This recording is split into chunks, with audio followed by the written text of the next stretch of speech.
So last week I received an email from Andy, who's a subscriber to the channel, asking me if I wanted to go around to his house and film his collection of bikes.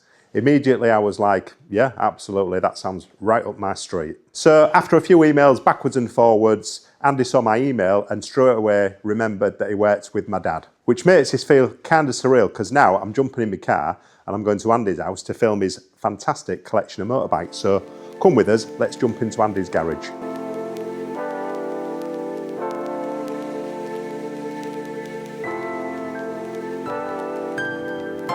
Right, here we are then guys. I'm with Andy in his gorgeous garage and all these bikes are undercover. We're going to go around one by one and unveil each bike. So he's been kind enough to bring us into his home and his garage, and we're both, well I am anyway, I'm super excited to show you all Andy's bikes. So let's crack on. Right, so here's the first one. So this is a 2017, is it Andy? 15 I think. 2015. Yeah. Kids. H2. H2. I know they said K2. Where's that come from? Freudian slip. Yeah, this one came from Belfast actually. It was in a guy's private collection. I think it had under 1,000 miles when I got it. He'd never used it, and apparently it was a regular thing with him. He just buys bikes, blings them up, leaves them in his front room, and he doesn't ride them. So. Where was it from? Ireland? Belfast, yeah. No, but wow, yeah. wow. So obviously Imported. it's a UK, no, it's a UK bike, yeah. Obviously because, you know, Belfast, part of the UK. Yeah. A lot of people don't realise that. And I think that's why it hung around, because the thought of bringing it over, people might think going to be expensive. I think it cost me maybe 250 quid. I was just going to say, people would be interested in that. So yeah, so a couple of hundred quid. They were absolutely brilliant. It was Charles Hurst in Belfast, BMW dealer. The guy had traded it in, or they were selling it on his behalf. It might have been SOR, I think, maybe. Yeah. And they organised it, and I met the guys. They came over to Beverley, dropped it off at ATD, Attention to Detail, yeah. And they fully PPF'd it, because this paint is, if you scratch it, you can't paint it. It's got to be a total replacement of the panels or whatever, because apparently there's 7 layers of paint, with the top being, you know, this metallic sort of. I read that last night. It was saying that there's actual silver, I think, in the panels. Yeah. So for me, for what it cost to get it PPF'd, it was well worth it. So yeah, awesome bike. And I would say out of all the bikes that I ride, this is the one that gets the most love, you know, from, it could be a 90-year-old granny that knows nothing about bikes, to young kids. They either want to sit on it, get a picture taken with it. There's so much love out there for it, and they've got a cult following almost. It's just I've not seen one in the flesh, and I think these bits as well. I was reading about these last night. Like the bolts, they move forwards and backwards. They do, yeah. It's supposed to, you know, when you're travelling at high speed, not that 70 miles an hour. Exactly. Yeah. It holds you in place by all accounts. Not that this has been hammered or anything like that, you know. So yeah, it's just an absolute awesome piece of kit. It's in good carbon nick. subframe, carbon wheels.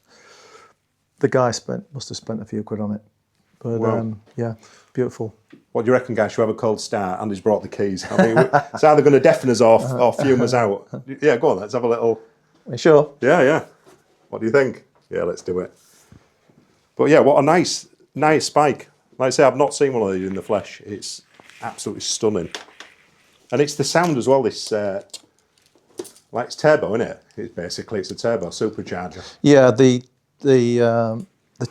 turbocharger, supercharger. It chatters away to you, it's like... I'd want one just for that sound. Singing almost. It's like a real weird Absolutely, sound, yeah. Do you know what? It looks newer. I think it was very ahead of its time, the bike.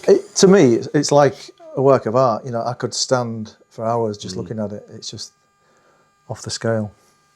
Oh, I want one now. Give it a chance to. Can I have one, Emma?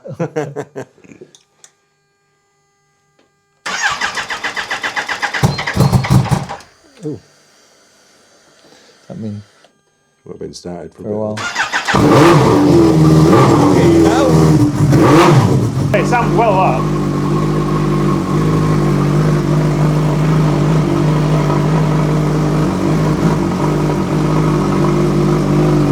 I love these. I think they're awesome.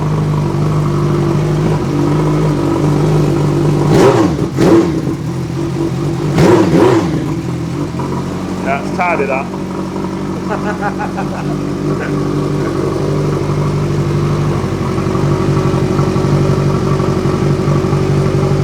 Where's it? They got a kill switch. No, just we can do that one. Yeah. What's the what is the exhaust on it? That's not stock, is it? Van Diemen. God, it sounds well that. Yeah. Wow. Yeah, that's nice. Loads of carbon. Is this all standard? All the carbon? Potentially. Yeah. I don't think they all came with carbon. I mean, he has the guy. I have not done a thing to this. This is how it came. Yeah. So, to be honest, I'm not 100% certain. We'll find out. Someone will drop in the comments. I was told it was, stock. It's lovely, isn't it? Absolutely gorgeous. I mean, these are going up in value, aren't they? They are. If you want something that's going to appreciate as opposed to depreciate, like most of our bikes probably do, I think that would be a good, safe bet. Do you think? Yeah, potentially. I mean, they don't make them anymore, do they? So, I mean, getting hold of something like this. What I would say is, out of all the bikes that I have, if there was one that I would say is tricky to ride, it would be this one. Oh, really? Yeah, it wants to kill you. You know, the inputs have to be, for me anyway, you know, I'm not saying I'm a quality rider, but for my standard of riding, you've got to be very careful as to your inputs, because it'll have you on the other side of the road if you're not careful. Out of all the bikes, I pay respect to all of them, but this one, you've got to be on your game, most definitely. I'm like that with my 954. Pip says it's an easy bike to ride. Yeah, it is, but there's no rider aids at all, so you've got to be respectful. Anyway, Andy might let me have a go on this in summer. You never know. We'll see. If you're insured, Jim, if you're insured. Yeah, we'll take it out, and you can give me your opinion, see what you think. Yeah, defo. Which one we're going with next, Andy? Okay, this is the HP4.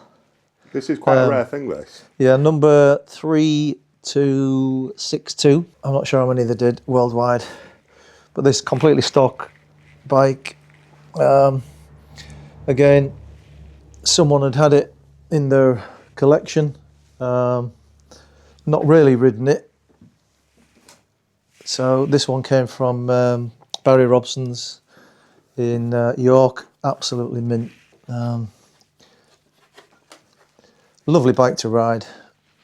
Lovely engine. I was talking to the guys at Barry Robson's, and they were saying this engine in particular, they prefer it to the older ones because the casings are a lot thicker. Yeah. It seems to not be as noisy, a bit more robust maybe. I'm no mechanic or whatever, but you know, on their say so, they seem to prefer the older engine. I've never seen one. Never seen one. What sort of money are these? Are these like this money? 15-ish. Oh, right. Well, it depends. I mean, if you looked at Auto Trader, depending on where you are in the country, they're all over the place. Yeah. Sometimes they're up for 13, 14 grand. Sometimes they're 20 grand. Right. So again, limited edition. There's a massive following for these on Facebook and all your different platforms and whatever. But the beautiful thing to look at. High performance is the HP, if anybody's wondering what it stands for. But basically it's the S1000R. Yeah, I did a video for Marshall's BMW, but not related to this, but this came into conversation, and I'll be honest, I'd never heard of them. Yeah. And then I started, as you do, we start geeking out, don't we? And I'm watching YouTube vids and looking about these bikes. I thought, wow, I've never heard of them. Yeah. But in fact, he was real knowledgeable, the guy. Yeah. At Marshall's, it had a lot of experience riding the bikes through work. Yeah, but to see one in the flesh, I'll bring the camera a little bit closer in a minute, and you can have a little nosy around it. Yeah, inline 4, very smooth. I just think the colour just pops. This blue, it's gorgeous, isn't it? And the blue wheels, it's just a pleasure to ride. I think any inline 4. I mean, the triples, twins sound good. They do sound good, but I'm a big fan of I'm a big fan of Honda, you know, and I do like that inline four, that Yeah, real linear, smooth Yeah. power delivery. Some people say they're a bit boring, but I think you know where you are, don't you, with an inline four. Yeah. For me, all these bikes have all got their own characters, and I guess sometimes you know, you pick a bike the way that you feel, sort of thing. And yeah, they all ride differently. They're all got their sort of own idiosyncrasies and whatever. And yeah, I love every single one for different reasons. You know. How did you get? I was going to say, how did you get into biking? That's what I wanted to ask initially. Is it been a long time, or? I was thinking the other day, the first bike that I ever had was a mobilette. I don't know if you remember them, but you used to have had pedals on them. Yeah. And our next door neighbour. I'll stick a picture on screen. You can have a look on them. I do remember. Our next door neighbour, Eric Rayner, he used to go to work on it every single day. We had a 10-foot. Yeah. You know what a 10-foot is, don't you? Yeah, 10-foot concrete one. Yeah. And it used to run down the back of all the houses and whatever. And he'd be pedalling up and he'd be off on that. And he decided to upgrade, so my dad thought, you know, don't want to waste it. Because it had a number plate on, which was, I remember it, 714 FAT. Yeah. And in those days, it was just as private plates were coming into that the sounds four. like a private plate. So you could transfer from the mobilette to the car, which is and what we did in the end. But anyway, in the meantime, I got the use of the mobilette. So basically, did you actually? You had to pedal it to start it, and then we'd be up and down that 10-foot all day long. It was fantastic, driving the neighbours probably insane. And then with, what we call the backfields, which is now a housing estate off Lambeth Road, East Hull. We used to ride all day on that. And that was my first introduction. But my dad was into bikes. He used to scramble, and then he literally would do full, proper back to the frame, nut and bolt refurbs on Triumphs. We had a Sunbeam S7, S8, BSA, Shooting Star. So, yeah, I was sort of brought up with it, but I used to sit in the garage watching him do all this work, and it was absolutely freezing cold. And you would think I might have been inspired by that, but that sort of turned me against it, you know what I mean? I hated being so cold and being in there for hours and hours and hours, not really understanding what was going on. But that sort of, you know, gave me the impetus. And then I was all set up to get a Yamaha Fizz, like about, 16. I had an AP50. Right. Oh, my mate had the Fizzy. Right. I couldn't get one. But there was a kid down our 10-foot called Pat Duncan, and he had an RD. He was only about 3 or 4 years older than me, but at that age, it seems like... Yeah, it's a lot. It's massive, isn't it? Yeah. But he had an RD 350, and he was so cool. He used to come down our 10-foot, and as he came around the corner, he'd switch the lights off and switch the engine off, and then sort of then coast down, and then into his driveway. And he got killed head-on collision. I mean, because in those days, even at a young age, there was no real sort of... well, we used to ride in trainers and jeans. Exactly. And, no real, no leather, really. Well, I didn't anyway. But having a bike that powerful at that young age, it was quite common, wasn't it? Yeah. And from that minute on, the parents were like, there's no way that you're having a bike. So I sort of came back to it when I was a little bit older. And as a consequence of, doing a few driving courses and stuff like that, it just sort of reignited the love of... The passion for the bikes, Passion for the bikes, yeah. So, that's what brought me back to it, and quite a few guys that I knocked around with road bikes. So, that was the in for me. And then it's become, as you can see, an addiction. A bit of a disease. Well, welcome to the club. I'm the same, and there's loads of my viewers out there, all the same, basically. I think it's... I know people say, why do you have so many? But like I just said to you, they've all got different characteristics, haven't they? And I love everyone for different reasons. I mean, people say you can only ride one bike at a time, can't you? Yeah. But I mean, you don't have only one friend, do you? You've got numerous friends, and they all.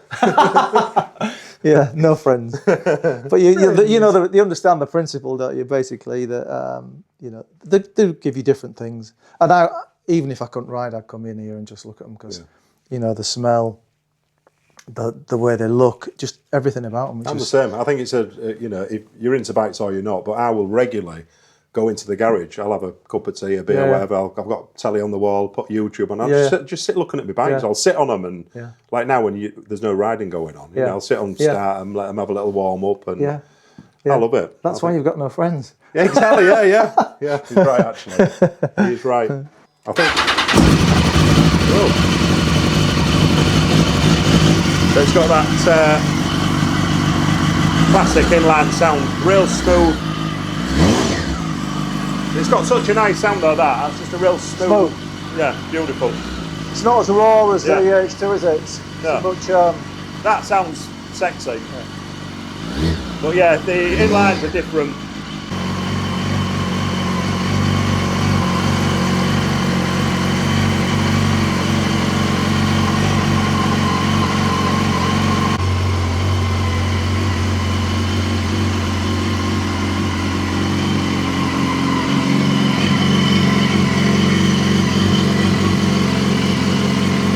I like the tail as well, real nice shape, yeah, I really like that.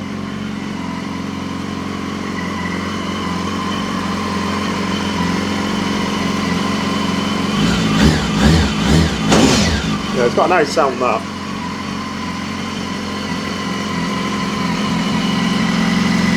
just all the little detail, you know? Yeah. Yeah, it's lovely. Ah, it's lovely here with the carbon as well.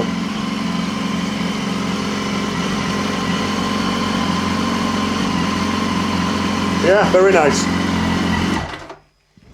Right, there's a bit of a debate here as well with the stop. Right. Some people say you should do it, some people say you shouldn't. I always kill my bikes with the stop switch. Yeah, well, I guess each to their own. Yeah, no. Well, some people say you meant to just turn off, don't use that. Right. In case that breaks, and then you need to use that in an emergency. But try not to overthink it, Jim. Yeah, no, I try not to. I do sometimes. When you sat on your own in your garage. Yeah, that's why I start thinking about kill switches. Right, brilliant. Right, next one. Right, guys, RSV4. This is a bike that I've actually been discussing about, as you know, on the channel. Potentially trading the S1000XR, because that's a bike that I've had this real weird love-hate relationship with. I'm not sure what it is about the bike. So there'll be there are two bikes that I'm looking at. It'll be the RSV4, the Tuono, or Streetfighter V4 SP. So I'm unsure which one, but after seeing this now in the flesh, I want one of these. This is absolutely stunning. It's a beautiful bike. Obviously V4. Sounds amazing, looks amazing, rides like a dream. I think Nevesy, our mate from MCN, he absolutely adores these. The Tuono, I guess, especially. Always seems to come top in all the different comparisons to do. The prices are going up to that. They're like 22, 23 grand. These are sort of Fireblade money now. They never used to be. Yeah. These were down. They've definitely pipped the prices up on the new model. But it's such a beautiful thing to ride. It's absolutely off the scale. It's got a lot of presence. It looks angry. Yeah. When you look at it from the front, it's all the vents and the scoops in it. Yeah, I mean the colour scheme I think is a bit divisive. I can't remember what they call the orange. Is it lava orange or something like that? Do you know what? I like it. I think it suits. It suits the bike. Yeah. It's got that. Don't know. It's same with the KTM thing. I'm not a real big fan of that orange, but I do like. Don't say that. We've got one coming. But it's one of them colours you think, I don't know, but then when you see them in the flesh, the black and the orange, it works. Yeah. Works really well. Yeah. I would say. Well. So how long you had this one? About 3 years. Wow. Again, it came from Ducati in Leeds, actually. An old guy had bought it. He did 120 miles on it, and I think he frightened himself to death. Oh, really? And I picked it up. Again, stock bike.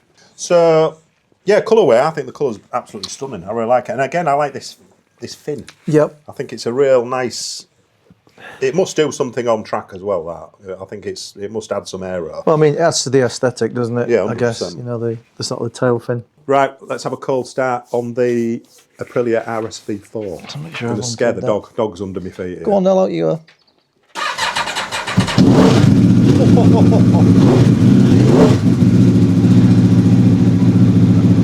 What's the exhaust on that?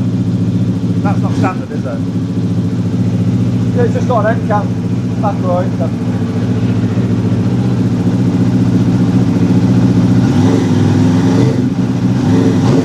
Yeah, that sounds wicked. Sounds super real deep, innit? Real deep, like menacing sound.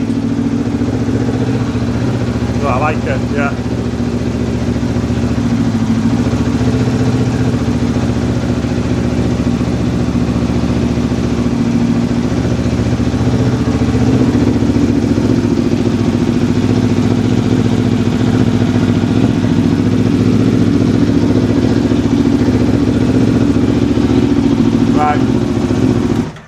Proper shots out. Yeah, that's that's nice. I like it. That's a nice bike. Do you ride that much? Yeah, love it. Yeah. I try and spread the mileage out between all of them. Otherwise, you know, you end up. What do you do mileage-wise? Making one a bit top heavy. I've got 3,000 miles on each bike, so that's technically 30,000 miles a year. I think this is one I need to get for the channel. I think I do need an RSV, and it's the factory as well. So it's got all the nice tricky bits on it as well. You won't be disappointed, Jim. You won't be disappointed. What do you think that or Streetfighter? Tough one. Different type of bike. Yeah. I mean, you've got the Super Naked versus what essentially is a sports bike. You see, the only thing... I think if you're comparing like for like, you would go to Ono or Streetfighter. Yeah. That's a different kettle of fish, that one. You're much more canted forward on this than you are on the Streetfighter. Can't be as severe as the Fireblade. No. Well, for me, it's not as tight as the Fireblade. Yeah. I think that's quite a comfortable bike to ride. You go out for a full day, do 8 hours on that easy. Really? Oh, yeah. Honestly? Yeah, absolutely. Wow. Saying that, I went to Whitby with Bernsey and was out for 5 hours, 6 hours. Yeah. Fine. Yeah. Didn't bother me at all. And people do comment like, oh, it can't be comfortable. I think they're not uncomfortable, I don't think, but they're not very comfortable, are they? I think once do you know what I found with my blade? It's quicker, it's more comfortable the quicker you go.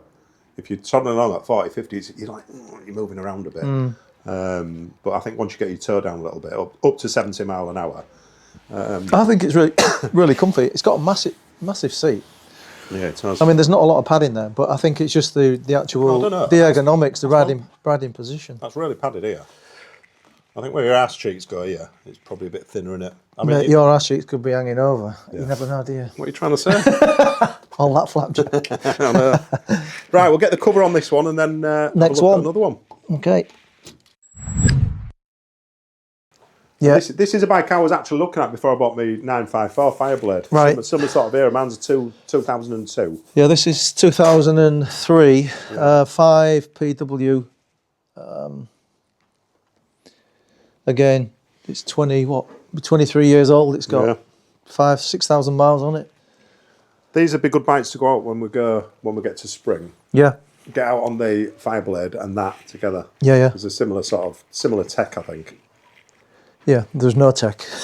I know. Well, that's the thing. Which is it's like. Which is the appeal, isn't it? I guess riding different types of bikes. I just love it. Just the way it looks, the way it rides. It sounds amazing. Yeah. Yeah, no, that is very, very flickable, and it's got that raw power. But like you say, no traction control, no ABS. Well, do you know what? It makes you respect the bike as well, because I'll go out my new Fireblade, and you can pin it. You know, you don't even. You can be a bit naughty with it, I suppose. You can just do this and it'll correct itself. Whereas the 954, and this will be exactly the same. You feel the back end go, don't you? You know, like a bit of gravel or don't know. You definitely know, and I think you've got to have a little bit more respect than riding something new. With I think all the that's gear important on. across the board, don't you? You know, to be respectful. Yeah, definitely. Most definitely. But it's. Yeah, I'm looking at this now and I'm thinking, I wish I hadn't sold my K1. They're a classic bike, aren't they? Yeah. I mean, to me, that looks timeless. I mean, it's only really that. You know, the end. That's a bit chunky, isn't it, compared to new? But don't you think they were a lot bigger as well? Bikes back from this era. Yeah, possibly. They were like, I don't know, like proper meaty sports bikes, real wide tanks and. It doesn't feel wide when you're on it, though. No. Obviously, you know, the seat is a little bit, but that tank, you know, again, Beautiful thing. Sounds amazing. Great engine, go forever. I'll tell you what though, this came with an alarm, and boy did we have some issues with it. I can't remember whether it was a data tool, but we were having trouble starting. It was misfiring, the full works, and there's no diagnostic port on this. Oh, So the engine codes come up on the dash. So it was throwing up stuff wrong with the side stand and then starter motor. We changed them all, and it ended up being It was something simple. It was the alarm. Yeah. It was draining the battery. Yeah, it will do, yeah. It was an absolute nightmare. And what happened was, when we were looking at it, just by chance, smoke started appearing from the back, and the bloody thing was on fire. So we managed to, fortunately the seat was off, so we managed to detach the battery. Anyway, my mate normally did a bit of research, and there's basically a little plastic plug that you can get online that when you, because obviously it's all wired into the main wiring loom and whatever, and I've seen people try and, you know, detach it, and it becomes an absolute nest of vipers. It was a nightmare. But this thing was such an easy fix if anybody's had the same problem. And it was literally a plug and play. And within half an hour, we'd done it. It had got rid of the alarm completely, and this thing was starting just like an absolute dream. I wonder what it is about alarms, but I've had similar, like old alarms, and I pull them all out. Any old bike, it's got an old rat's nest of wires and stuff. I'll hook it all out and just get rid and get the bike back to, you know, as it should be. Rewire the actual main No, loom just pull it all out. You know, I've had bikes in the past and they've had like alarms in, and they're all like bodged together and twisted and not installed properly. Yeah. So I think, you know, just pull it all out. They're normally the culprit, stuff like that, you know, because it's a cheap budget alarm that someone's put on basically, and you know it's not being installed properly. But usually alarms are the culprit of a lot of problems. But that little black box from eBay, I think it was 20 quid, and it just solved the problem. No more issues with any warning signs coming up, and it was started like a dream. So I suspect that might be quite a common problem with a lot of these bikes.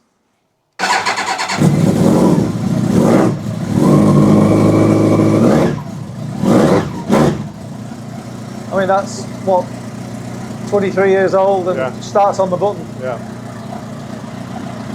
Absolute mint.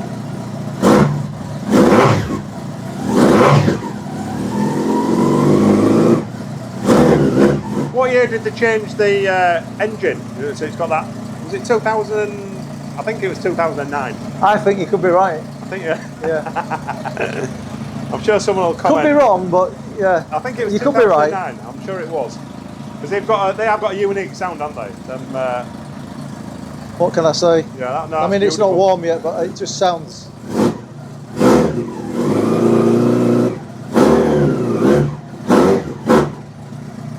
You need a Micron on that. It's beautiful. No, you need a Micron exhaust. Get rid of that Black Widow. I love it. Yeah, no, that's gorgeous. Really, really nice. Right, what's next? Want to kill it? Kill that, and then we'll have a look at the one next, which I believe is the 1199. Yep, 1199R. We're getting through them, guys. We're getting through. How many have we done? I don't know. Is it 5, 6? We can always come back at a later date, can't we? If you want anything else in detail. I think what I'd like to do in the future, well, we'll get some riding videos, but get some bikes out onto the road and get some footage that way. Hello, darling. Hello. What's the matter?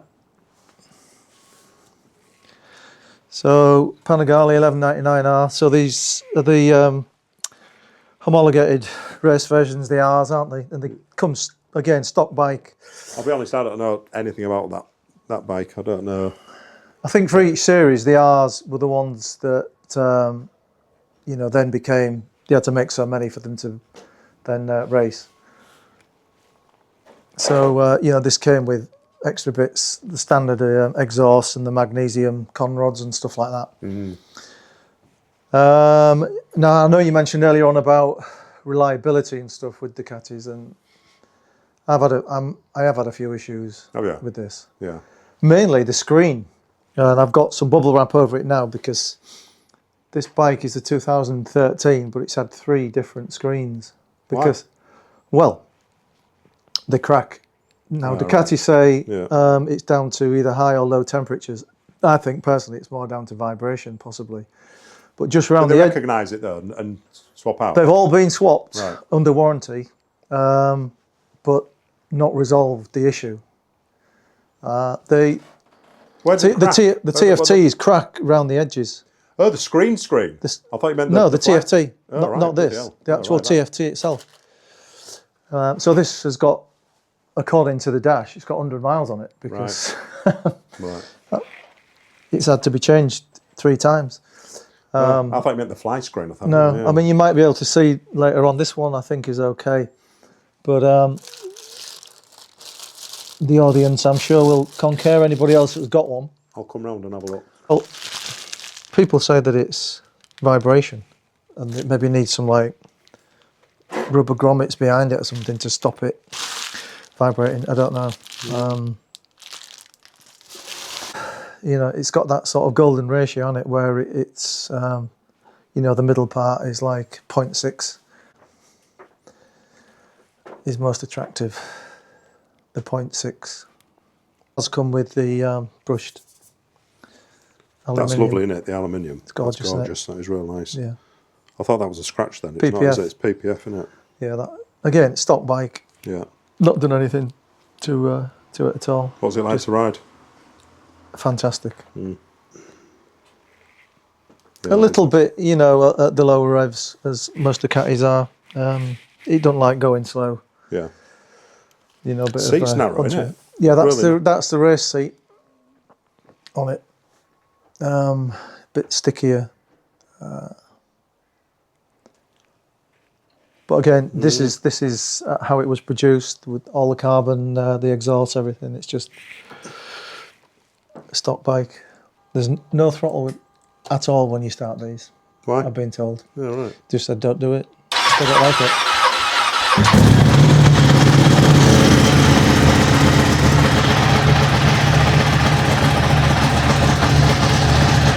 You know what? That sound, they've all got that sound.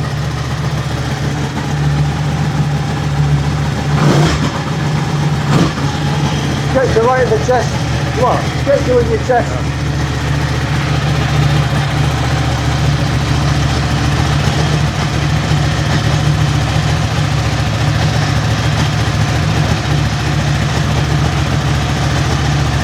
Yeah, that's nice.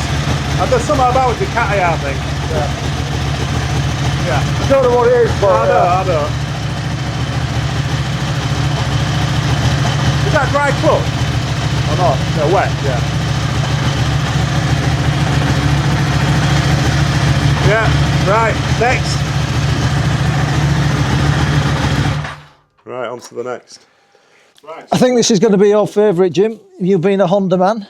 Oh, what could it be? What could it be? But we're going a bit more old school. It's not as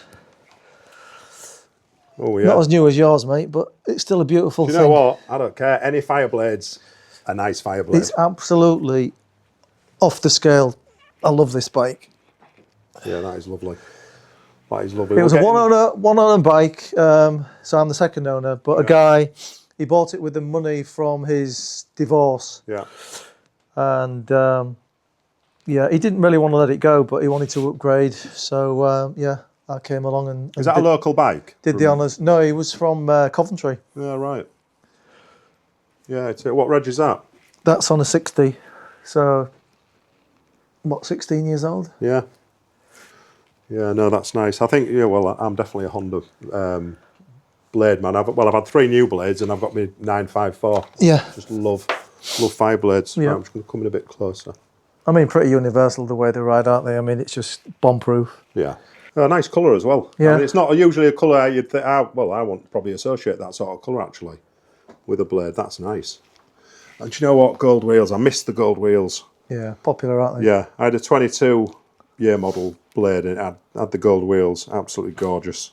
There's just something about gold wheels.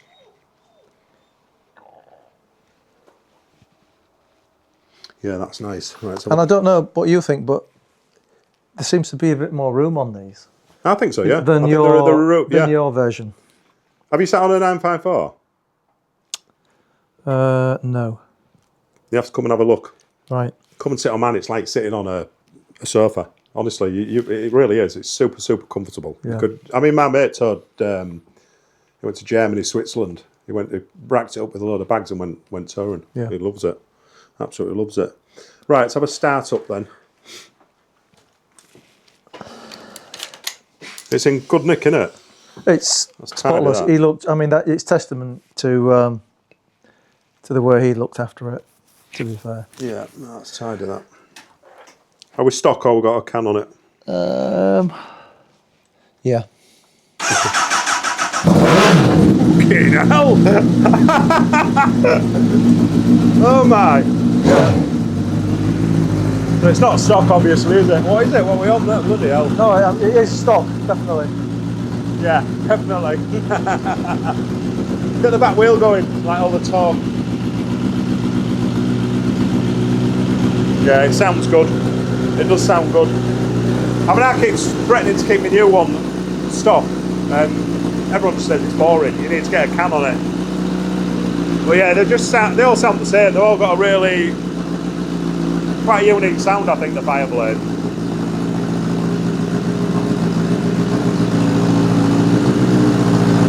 Yeah, that's lovely. And this is what I do. I'm just watching your face then, just like looking at it, just like thinking away. That's exactly what bikers do, and that's what I do. I was going to say, what was that thing on the? You've got it's a mount in it for a mount. Yeah.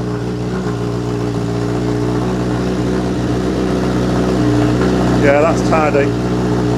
Right, next. We're getting through them, guys. We're getting through them. We're getting carbon monoxide poisoning. We're either going to die of carbon monoxide poison or you're going to run out of battery. Yeah. Whatever the sooner. Or maybe both. Whew. You ready? Yeah, right, what we got next? The GSX-R. I can't even remember, he's got that many bikes. 750. What's Hey, come here? on. Come on. It's like Christmas. 750, you say I had the K1. Yeah, this is K3. Yeah. On a 03 plate. I was just saying to Andy off screen, that's the K1 is the bike I wish I hadn't sold. I traded it. Do you know what? I traded it for the S1000XR that I don't really like. Right. So that's a shame. I know. So it's a bit bittersweet that for me. I'm like, I traded it for a bike that I don't really... These are not cheap now. I mean, thanks to Nevesy, the prices of these, when you're trying to get hold of them, it went through the roof. Do you think there's a big difference? Because I've not ridden the 750. Is there a big difference between that and the 1000? I mean, there obviously are slight differences, but it does ride like a litre bike in my It looks like one. Humble opinion. You wouldn't think that. If that didn't say 750 on the back, you'd think that was a It's got that bike. presence, hasn't it? Yeah. But yeah, it's sweet again. Same thing with the this alarm on here was even worse than the R1. Where was it? You know, every time you stopped, fill fuel, anything like that, it'd kick in. You'd be, you know, trying to go to pay and the thing would go off. It was just a complete nightmare. Yeah. But again, we did the quick fix. It took us about half an hour and literally, absolutely spot on. Just a little plug and play. Completely got rid of the whole alarm system. We didn't have to mess about with any wiring. And yeah, it's right as raining again. Nice looking bike. You know, I'm going to start looking for a K1 again now. I might be shooting myself in the foot, but it was starting up absolutely spot on, like it was brand new. Yeah, let's give it a start then. So, you watch it work. Frighten the dog again.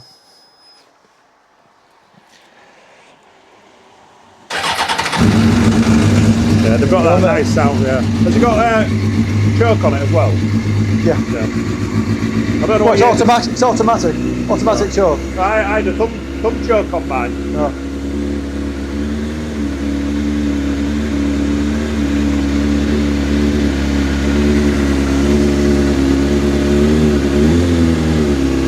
I mean, on the button for a bike of that age, it's just phenomenal. You know what? They sound. My K1 sounded the same. Super, super, super smooth. And you think, you know, 20-odd-year-old bike, that's the sound I like. That it's like hunting, isn't it? But I mean, you look under there and it's just absolutely mint.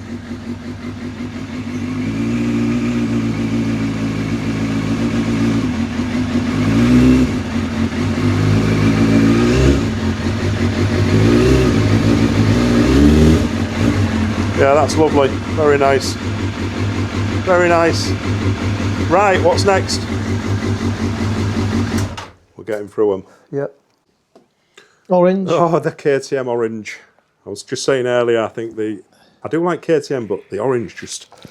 Yeah, but I think with that brushed steel tank, I think it just, again, pops. Do you know what? They look so menacing. I've never ridden one. They're an aggressive bike. Are they really? I mean, everyone I've spoken to, they all say the front end lifts, they're just like mad. Well, my school of thought is that, you know, people say that about bikes, but I think it's just the rider. You don't have to ride it like a maniac. No.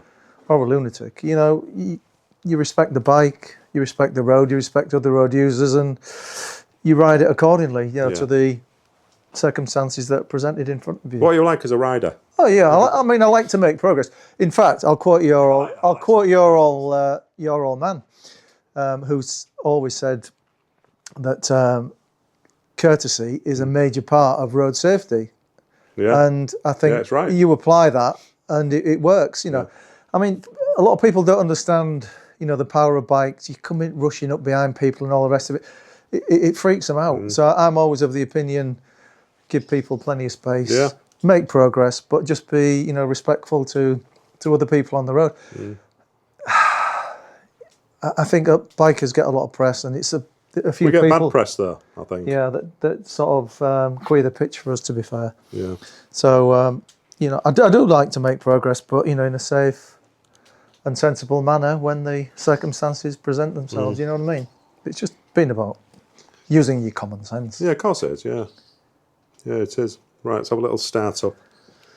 Yeah, the KTM, like I said, this is a bike I've never owned, and I've never really looked at them, to be honest. But I mean, well, I think, you know, people think of them as a bit of a Marmite bike. It's either the colour you don't like, the styling. People think they're a bit aggressive. If I was going to buy one, I'd get they do a black one, don't they, without the orange? I'm sure they have a different colour. Well, they do like a blue. There's one with like a blue. It doesn't have the orange on. The new 1390, it doesn't have, I'm sure it doesn't have orange on. Maybe, I don't know. I like the orange. You get used to it. Don't be anti-orange.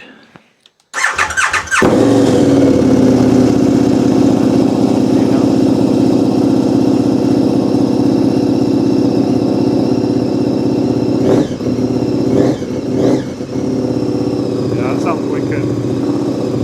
I like the headlight as well. Yeah, headlight's awesome. Nice, isn't it? I really like that.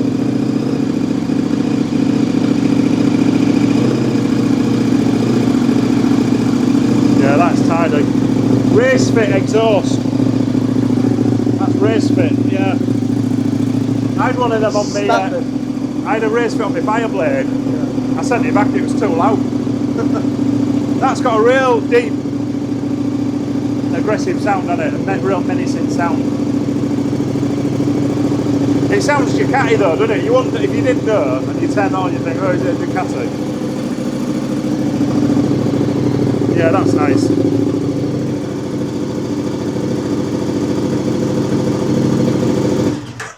I got this from Cubo Moto in West Yorkshire. Yeah. And they were fantastic to deal with. When I went to see it, it had the tiniest little dink in the tank. Andy's like, I want £5,000 off it. They sorted it out. It was amazing. Because bearing in mind, you had to take the tank off. Yeah.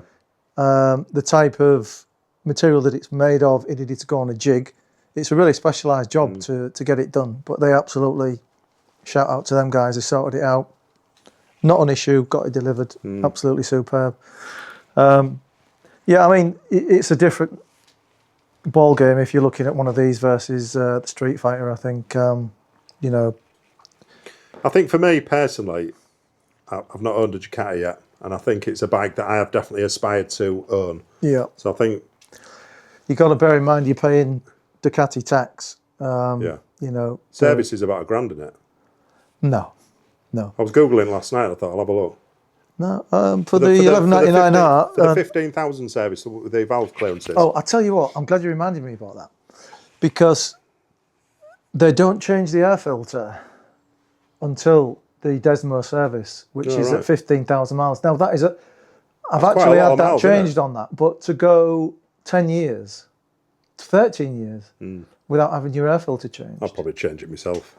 I'd probably just swap it out. Yeah. I'd put a K&N or, you know, like a high flow.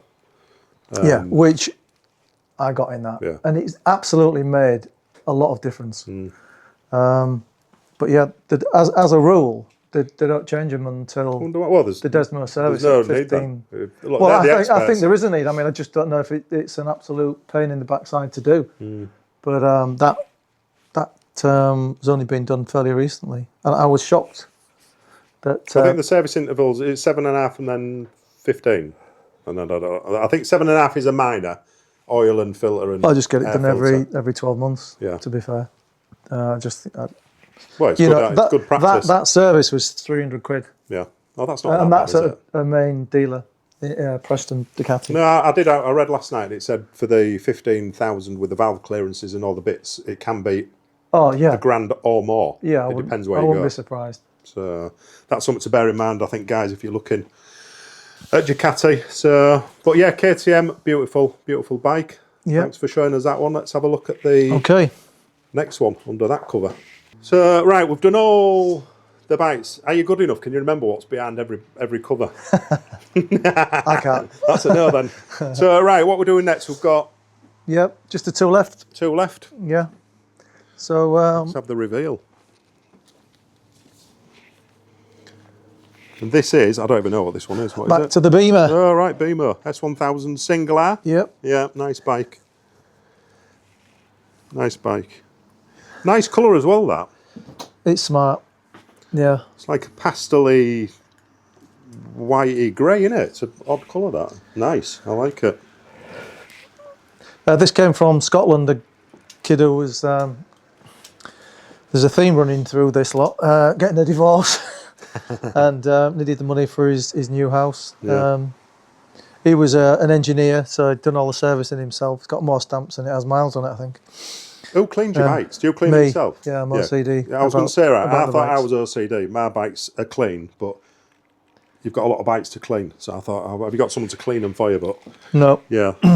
I enjoy it, actually. You know, put the time in, put the hours in, it reflects in how it turns out. Yeah, 100%. So. No, I do like them. I nearly bought one of them, actually, last year. And again, this is completely stock. Yeah. And they were sold with the acro can. What's your opinion on aftermarket cans and stock and bikes? Divided. How old are you? Jim, really? Not as old as your dad. You could never ask a lady. Is that what they say? I'm not as old as your dad, put it that way. This year will be a significant birthday, put it that way. Yeah. So you look young. Proper comment, how old's Andy? Don't bother. Don't destroy me. You could go either way. I mean, I think the Akrapovic, very expensive, sound great. Yeah. I love the Black Widow, British company. Yeah. They're great to deal with. Everything I bought from them, they've been absolutely superb. They go out of their way to help you.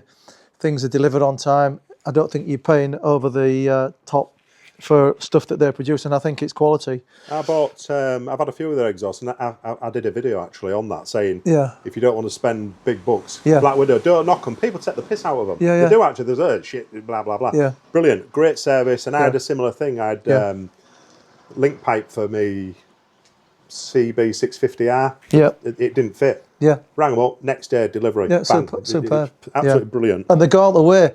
They will, if it's not advertised, they'll go out the way to look for it in the stock rooms and whatever. In my particular case, a similar thing with the link pipe. And they found it in the warehouse, and it was delivered, like you say, the next day. Well, I was going to say, you know, it's like when you're all excited to fit your exhaust. I'm like, I can't get the bloody end pipe on it, don't fit. Yeah. And they said, oh no, I think they've packed the wrong link pipe. But I I was putting it on my Vice, the link pipe, and I was like, oh, shall I like smash it out and blow it out so it fits? Yeah. I was that desperate to fit it. Yeah. But yeah, it came next day. So Yeah. but yeah, I think everyone likes an S1000R. It's just a classic bit of kit, isn't it? Really, I think it's. Yeah, it's got an acro end can on it. Yeah, but I think they were sold with these.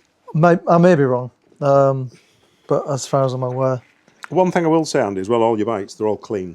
They're not clean. They're all in good condition. There's no dinks, marks, nothing. They're they're well cared for bikes. Yeah. I mean, if you shop around and whatever, obviously over the years we've made a few contacts, haven't we? Like the likes of Andy at Miles Kingsport and stuff. Yeah. But I generally sort of, if I was going off piste, Auto Trader, I think you can be pretty certain that if you're buying stuff off there, this was a private sale. I think if it's been well loved, hasn't it? Yeah. Again, you do your due diligence, full service history. Like I said, he'd done it all himself. Yeah. Looked after it, and you get a feel when you're dealing with people, don't you? I think as to whether they're genuine or not. And yeah, that's clean. Right, let's have a little Caldarello Starterello. Some people don't like this. Yeah. Initially, I was a bit like that, but it's weird, isn't it? It's a bit weird. I kind of like it now. It's a bit quirky, but yeah. And it's not overly obnoxious, I don't think, that acro. No. It's just got a nice tone, I think, kind of. I like the look of them tyres. They look like more like wintry tyres. Metzeler's. Yeah, they'd be good in the rain, I think, then.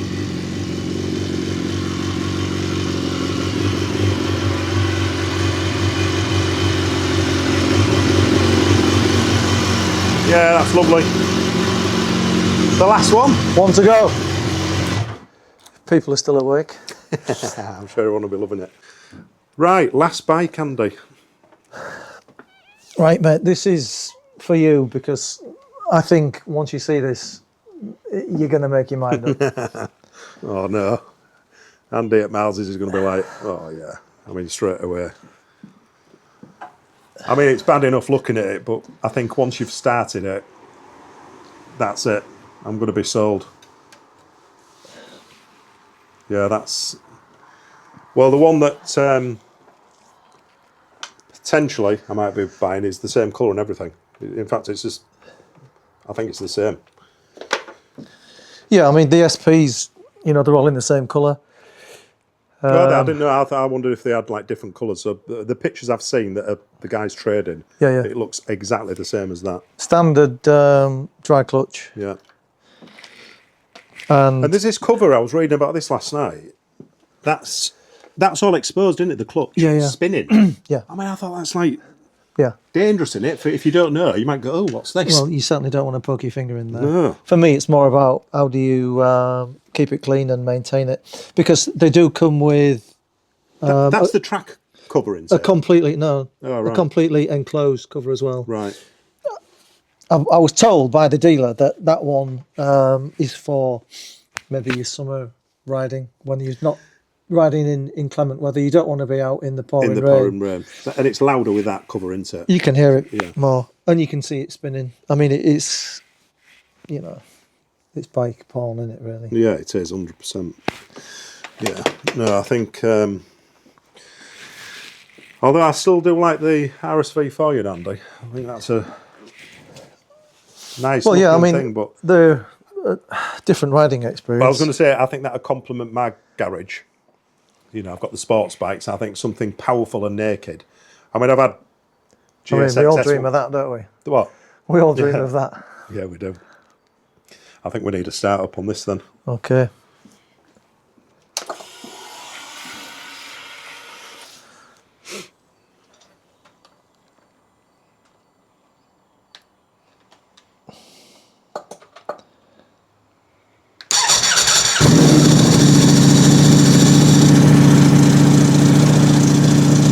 When you pull the clutch, it sounds different, doesn't it? Yeah. I like that sound. I love it. Well, you put it into first gear. Yeah.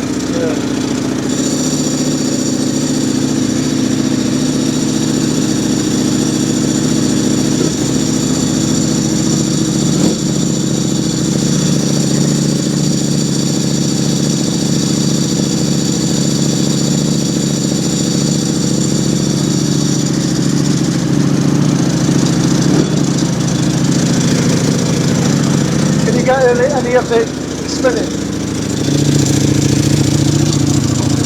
Can I put my bit for it? Wow.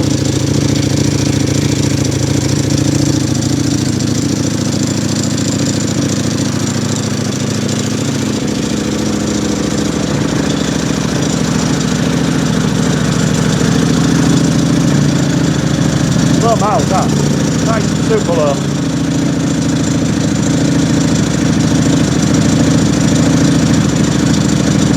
Wow. And then they're all numbered. How many they made? I think 2,000. I'm not sure.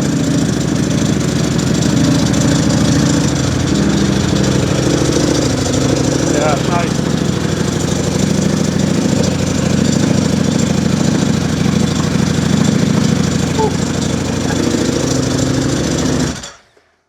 Yeah, that's nice. I don't know which. I think the RSV4 sounds equally as good. I think, you know. I think for me, really it's I don't it's know. the two different sounds, aren't they? It's comparing apples and pears, isn't it? Yeah. You know, I mean, that is for me the best Super Naked because basically, as I understand it, most Super Nakeds these days are detuned. Yeah. That is basically a Panigale. A Panigale without the fairing. Yeah. It's not. It's exactly the same power output throughout the range, which is the point of difference for most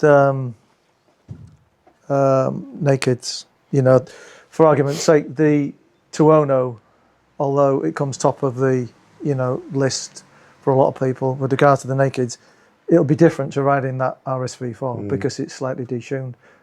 Same with the MT10, although it's got the R1 engine in, it's a different ride because they are detuned. This, I'm led to believe, is not. I was watching a video last night and there was, I think it was MCN, and they took on track the V4 and the V4 SP. That, which doesn't sound a lot maybe, but that was 2 seconds quicker. Yeah, per lap. Than the standard V4. Well, that's 2 seconds is massive. That's massive, yeah. Massive. If you're not a biker, 2 seconds might not sound a lot on a lap, but it's big, innit? 2 seconds. Even a second would be pretty big, wouldn't it? But yeah, 2 seconds. Yeah, absolutely stunning. Stunning. When are you getting out for a ride on that then? I'll have a look outside. I know. Probably not for a while. Yeah, we're still in winter. I don't know if you'll be interested, but I might be considering putting PPF on it because of the matte paint or whatever. I can imagine that's going to be a nightmare if you get it chipped. So it might be something that you might want to be interested in to see that process. Yeah. Because I think it's, for me, from experience, it's worth every penny. Yeah. I don't know the cost for PPF. I've never PPF bikes. I've PPF cars. That. What are you looking at for that? 800 quid. Oh, right. So it's not that bad, is it, for protection?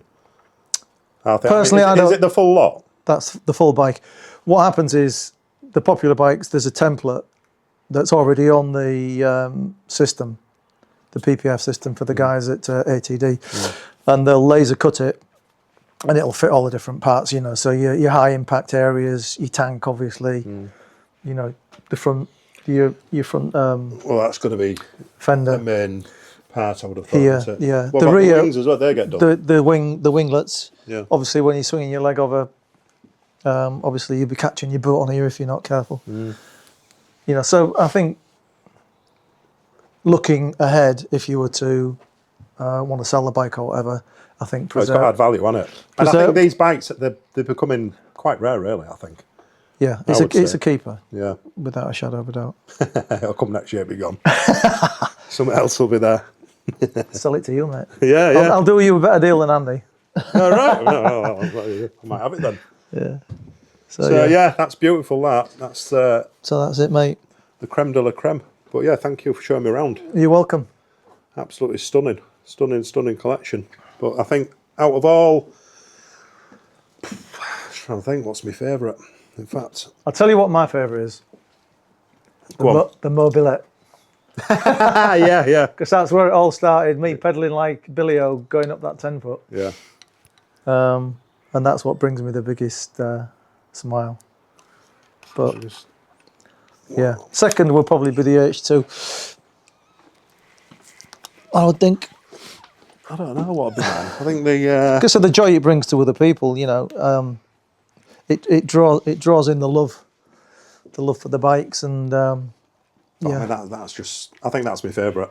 yeah. I wanted to come in and just remember all the bikes again, but just looking at that now, It's got something on it. yeah, I think that's gorgeous. I really do like. Oh, it's just it.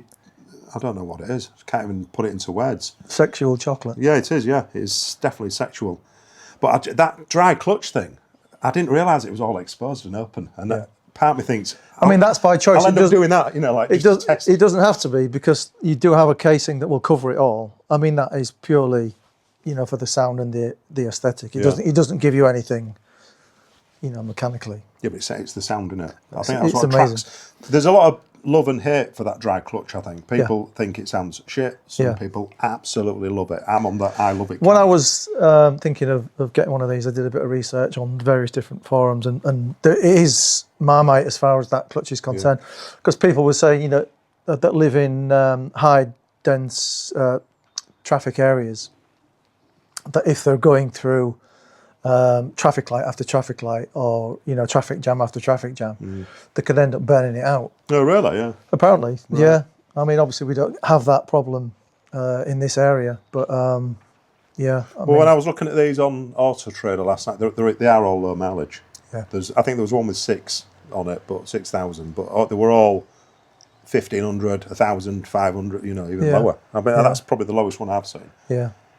Well, you think, what are people doing with these bikes? Well, you get trapped in that. For that year, I mean, you know, 2, 3 years old. Yeah. But it's been sat around in somebody's collection, and people do get trapped in, you know, that dilemma as to, if I ride it, am I going to lose money? Well, I think you just need to enjoy it. I think so. Yeah, I think buy these things to enjoy. See, it's lovely. The whole thing, the whole picture. It just, you know, I was umming and ahhing as to where to go next, and that was head and shoulders above anything else that I could think of. No, it's beautiful. It's beautiful. Right, I think that wraps us up. We've gone through all of Andy's garage, and I just want to say thank you again for. You're welcome, mate. For letting me. Oh, You're I broke welcome. my hand, you know. I bust my knuckle. Yeah, and it's still a little bit. Sorry, mate. I'd never tell people. Did I squeeze a bit too hard? Yeah, he's got a. Your dad's handshakes. So, drop a comment down below. Which was your favourite bike? I know which is mine, and Andy knows which is his. Get the comments going. It'd be interesting to see which is your favourite bike. Yeah. And or maybe if they'd like to see a bit more of any one in particular. Yeah, if you want some one-on-one bike analysis, yeah, just drop it in the comments which one you'd like to see, and I'm sure Andy would be happy for me to come back and detail one of the bikes in particular. Well, I think we're going to ride together during the spring outway, so 100%. I think we'll definitely get some riding going. Yeah. But yeah, that's it, guys. Thanks for watching. If you do want me to come and have a look at your man cave, your garage, and you want a feature on the channel, send me a message, and I'm sure that's something that we can arrange. But for now, thanks for watching. Thanks again to Andy for inviting me to his home and his lovely collection of bikes. And stay safe, everyone. Catch you all on the next video. Cheers.